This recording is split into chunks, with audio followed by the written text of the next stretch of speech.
जय हिंद स्टूडेंट्स। आज की वीडियो में हम क्लास 10 के हिंदी का तृतीय लेसन देखेंगे जिसका नाम है नीलकंठ। और आज हम इसका क्वेश्चन आंसर देखेंगे। But before starting the class, welcome to my YouTube channel exam Jyoti and let's start the class with the first question. पहला क्वेश्चन देखिएगा। मोर मोरनी की जोड़ी को लेकर घर पहुंचने पर सब लोग महादेवी जी से क्या कहने लगे। सो मोर मोरनी की जोड़ी को लेकर जो घर पहुंचने पर सब लोग महादेवी से कहने लगे कि यह मोर नहीं बल्कि तीतर है, उन्हें मोर कहकर ठग लिया गया है। तो वो कह रहा है कि मतलब ये मोर नहीं है, तीतर है, ठीक है, उन्हें ठगा गया है। महादेवी जी के अनुसार नीलकंठ को कैसा वृक्ष अधिक भाता है।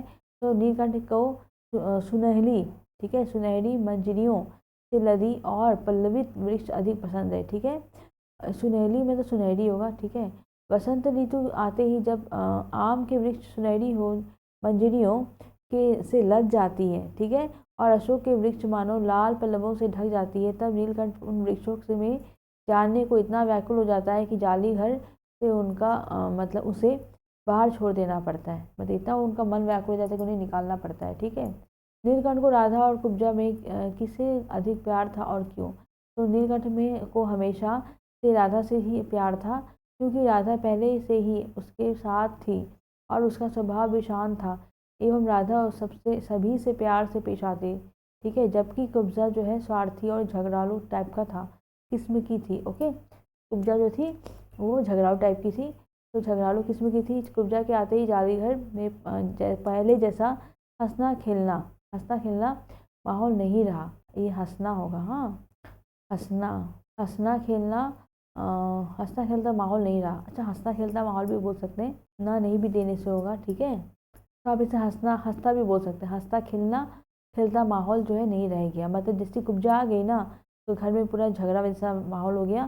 तो हंसता खेलता जो माहौल था वो ख़त्म हो गया, मतलब नहीं रहा। और यही कारण है, ये राइट है, ठीक है, हंसता ही दीजिएगा। हाँ, हंसता खेलता माहौल नहीं रहा और यही कारण है कि नीलकंठ राधा से अधिक प्यार करता था। ओके, मृत्यु के बाद नीलकंठ का संस्कार महादेवी जी ने क्या किससे कहा, कैसे किया। ओके, कैसे किया, सॉरी। सो मृत्यु के बाद नीलकंठ को महादेवी ने अपनी शाल में लपेट कर गंगा की तेज धारा में उसे प्रवाहित कर दिया। धारा में प्रवाहित नीलकंठ को देख महादेवी ने कहा कि उसने उसने पंखों की चंद्रिकाओं से बिंबित प्रतिबिंबित होकर गंगा का चौड़ा पाट मानो एक विशाल मयूर के समान तरंगित हो उठा है। तो उन्होंने क्या किया, जो सागर था उधर उन्होंने उसे प्रभावित कर दिया महादेवी ने, ठीक है, नीलकंठ को। और उसे बहुत जो दृश्य था बहुत ही सुंदर लग रहा था, मयूर के समान तरंगित हो उठा था। ठीक है, नेक्स्ट देखिए क्वेश्चन। बड़े मियाँ ने मोर के बच्चे दूसरों को न देकर महादेवी जी को ही क्यों देना चाहता था। सो बड़े मियाँ जी होगा, ठीक है, बड़े मियाँ जी। अच्छा, बड़े मियाँ ने मोर के, है ना, तो बड़े मियाँ जो एक पक्षियों के दुकानदार थे, वे जानते हैं, ठीक है, वे जानते थे कि महादेवी को पक्षियों से अधिक लगाव है। जब मोर के दो बच्चे बड़े मियाँ के दुकान में आए तो महादेवी को ही उन पक्षियों को बेचने का ख्याल आया, है ना। मतलब महादेवी के मन में क्या है कि पक्षियों को बेच दिया जाए। दूसरा कारण यह भी था कि दूसरे ग्राहक मोर के पंजों से दवा बनाकर उसे मार देते हैं। तो दवा बनाएंगे उनके पंजों से और उसे मार देंगे। आमिर बड़े मियाँ के पास भी एक कोमल हृदय है ना। आखिर जो बड़े मियाँ हैं उनके पास एक कोमल हृदय था। वे जानते थे कि महादेवी के पास यह मोर सुरक्षित रहेंगे। इन्हीं कारणों से बड़े मियाँ ने महादेवी को वे मोर देने चाहे। ठीक है, मतलब जो महादेवी है उसे, मतलब जो दुकानदार थे, ठीक है, मियाँ जो थे, बड़े मियाँ, वो चाहते क्या थे कि महादेवी को पक्षी को मतलब बेच दे, क्योंकि वो जानवर से बहुत प्यार करती है, पक्षियों से। ठीक है, और वहाँ वो सुरक्षित भी रहेंगे, इसीलिए उसे सेल करना चाहते थे। हाँ, महादेवी जी ने मोर और मोरनी से क्या नाम रखे और क्यों। तो महादेवी ने मोर और मोरनी का नाम रखा नीलकंठ और राधा। क्या नाम रखा, नीलकंठ और राधा। मोर का गर्दन नीले रंग का था, जिसके कारण महादेवी ने उसे नीलकंठ का नाम दिया। नीले रंग का गर्दन था इसलिए उसने क्या नाम दिया, नीलकंठ। और दूसरी ओर मोरनी हमेशा मोर के साथ छाया बन के घूमती रहती। दोनों को देखकर ऐसा प्रतीत होता कि मानो कृष्ण के संग राधा घूम रही है। इसी कारण महादेवी ने मोरनी का नाम राधा रख दिया। ठीक है, नेक्स्ट क्वेश्चन देखिएगा। लेखिका के अनुसार कार्तिकेय ने मयूर को अपना वाहन क्यों चुना होगा। सो मयूर की विशेषताओं के आधार पर उत्तर दो।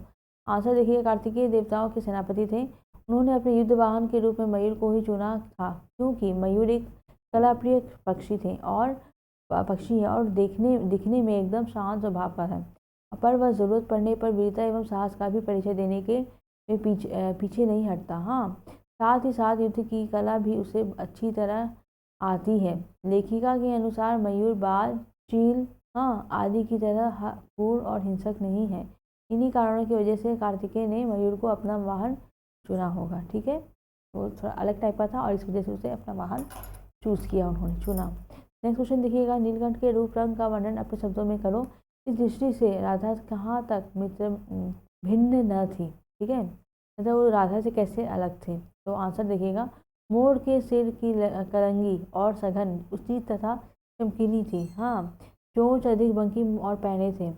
आंखों में मानो इंद्रनील की नीलाभ द्युति, ठीक है, द्युति झलकती थी। मतलब उनकी आंखें बहुत सुंदर थी। लंबी नील हरित गर्दन पर धूप छाहों की तरंगे उसे और चार चांद लगा देते थे। जब धूप पड़ता था और सुंदर लगता था।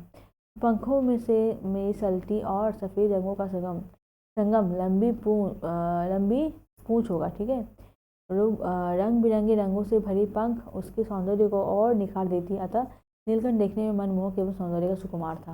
मतलब नीलकंठ को देखने में बहुत सुंदर लगता था। नीलकंठ की तुलना में राधा थोड़ी भिन्न थी। राधा थोड़ी अलग थी।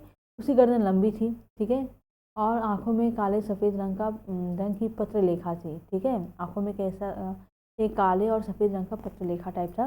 उसके पैरों में नीलकंठ जैसी गति तो न थी, पर जब वह मंथर गति से चलती तो उसकी शोभा देखने लायक होती थी। और जब वह इस कदर चलती कि मानो नीलकंठ की संगिनी होने का प्रमाण दे रही हो, है ना, इस तरह से चलती थी। नेक्स्ट क्वेश्चन देखिएगा, बारिश में भीग कर नृत्य करने के बाद नीलकंठ और राधा पंखों को कैसे सुखाते हैं। सो आंसर देखिए, नीलकंठ और राधा को वर्षा पसंद था। उन लोगों को बहुत पसंद है वर्षा। जब भी वर्षा आती वह दोनों बारिश में भीग कर नृत्य करने लगते। बारिश थम जाने के बाद वे दोनों अपने भीगे पंखों को आकर्षक ढंग से सुखाने लगते हैं। और जब बारिश जब खत्म हो जाएगा ना, बारिश जब थम जाएगी, तब क्या करेंगे वो लोग, उनके जो भीगे पंख है उनको आकर्षक ढंग से सुखाने लगेंगे। अजीब कर जिससे उनकी जो पंख है सब सूखने लगते हैं।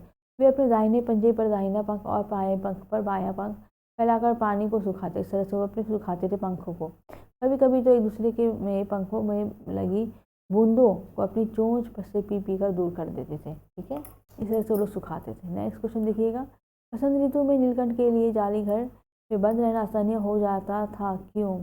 तो नीलकंठ को वर्षा बहुत पसंद थी। जब भी आकाश में बादल छाने लगते तो नीलकंठ नृत्य करने से अपने आप को नहीं रोक पाता था। उसे आम के पेड़ और अशोक के पेड़ बहुत भाते हैं। ठीक है, जब वसंत ऋतु में सुनहरी बंजरियों में लगी आम के वृक्ष और लाल पल्लवों से ढके अशोक के वृक्ष को देखता तो वह अपने आप को वहां चढ़ने से नहीं रोक पाता। अतः वह इतना उत्तेजित हो जाता है कि उसके लिए जालीघर में रहना असहनीय हो जाता है।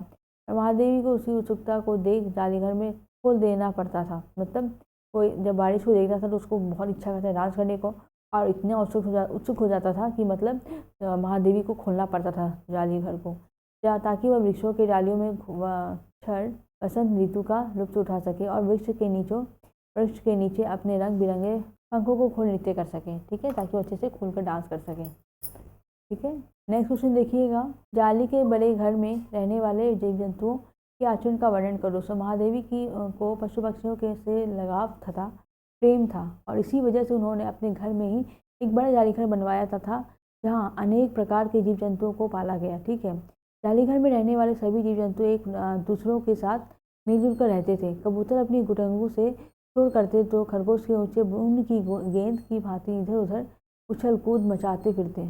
मोर अपनी नृत्य से सबको मोहित करते, तो वही तोते अपनी मधुर वाणी से सबको संदेश पहुंचाते। नीलकंठ को सभी अपना सेनापति एवं संरक्षक मानते थे। सब नीलकंठ के पहले पंखों से लुका छिपी खेलने लगते। इसी प्रकार सभी जालीघर के में एक दूसरे के साथ बड़े प्यार और स्नेह से रहते थे। इस तरह से लोग आपस में मिलजुल कर बहुत प्यार से खेलते थे और एक दूसरे के साथ रहते थे। ठीक है, नेक्स्ट क्वेश्चन देखिएगा, नीलकंठ ने खरगोश के बच्चे को सांप के चंगुल से किस तरह बचाया। सो नीलकंठ जालीघर के सब पशु पक्षियों को संरक्षक था, तो सबको ध्यान देता था, बचाता था। एक दिन एक सांप जाली के भीतर पहुंच गया। एक दिन एक सांप अंदर आ गया। जब सब जीव जंतु भागकर इधर उधर छिप गए, परंतु एक शिशु खरगोश सांप की पकड़ में आ गया। ठीक है, एक छोटा सा मतलब खरगोश था और वह जो है सांप की पकड़ में आ गया। सांप ने खरगोश को आधा मुंह में निकल चुका था, मतलब उसे आधा खा चुका था, घुसा लिया था। उसी अवस्था में खरगोश के बच्चे के मुंह में धीमी स्वर में ची ची आवाज़ निकलने लगी। तो उसने चिल्लाया, खरगोश ने। उस धीमी स्वर को सुनते ही नीलकंठ तुरंत पेड़ से नीचे आया और अपनी बुद्धि का इस्तेमाल करते हुए सांप को फन के पास अपने पंजों से दबाया। तो सांप उसने क्या किया, उसने जब आवाज़ सुना तो वो नीचे आया, हाँ, पेड़ के उससे, और बुद्धि को इस्तेमाल करते हुए उसने क्या किया, सांप को फन के पास, उसका जो फन होता है उसके पास अपने पंजों से उसको दबा लिया और चोंच से प्रहार कर अधमरा कर दिया। और चोंच से उसको इतना प्रहार किया कि वो आधा मरा टाइप हो गया। घायल होते ही सांप की पकड़ ढीली हो गई और खरगोश को बच्चा बच गया। जिससे खरगोश का बच्चा जो है वहाँ से निकल गया और बच गया। इस प्रकार नीलकंठ ने अपनी बुद्धि और वीरता से खरगोश से प्राण बचा दिए। ठीक है, और इस तरह से उसने खरगोश को बचा दिया। ओके, हमारे वीडियो का लास्ट क्वेश्चन है ये, लेखिका को नीलकंठ की कौन कौन सी चेष्टाएं बहुत भाती थी। तो आंसर देखिएगा, महादेवी को पशु पक्षियों के प्रति नीलकंठ का जो अपार प्रेम था वह सबसे अधिक भाता था, है ना। नीलकंठ जालीघर का मुखिया था। नीलकंठ जो है जालीघर का मुखिया था। उसकी बातें और इशारों को सभी पशु पक्षी आदर से पालन करते। नीलकंठ सबकी देखभाल करता और उसके साथ खेल कूद भी करता था। इन सबके अलावा महादेवी को उसकी नृत्य देखना बहुत पसंद था। ठीक है, इसको आप नृत्य भी लिख सकते हैं, नित्य नहीं, नृत्य। ठीक है, अपनी नृत्य कलाओं से जब वह उस प्रकार अपने रंग बिरंगे फलों पंखों को वो नृत्य करता तो उसको देखते ही महादेवी मोहित हो जाती थी। जब वो डांस करता था ना तो महादेवी जी मोहित हो जाती थी। महादेवी अपने हाथों से उन भुने चने खिलाती। ठीक है, और भुने हुए चने जो होते हैं ना, भूज कर जो चने को रखते हैं उसे भुने चने बोलते हैं। अपने हाथों से उसे खिलाती थी और वह बड़ी कोमलता से उसे भुने चने को एक एक करके खाने लगता, है ना। और इन सभी स्वभाव को देख महादेवी का नीलकंठ बहुत भाता था। ठीक है, और ये हमारे वीडियो का लास्ट क्वेश्चन था जो यहीं समाप्त होता है। और अगर आपको हमारा वीडियो पसंद आया तो लाइक बटन प्रेस करिएगा। और अगर अभी तक आपने हमारे सब्सक्राइब नहीं किया हमारे चैनल एग्जाम ज्योति को, प्लीज़ सब्सक्राइब करिएगा। Thank you for watching. जय हिंद।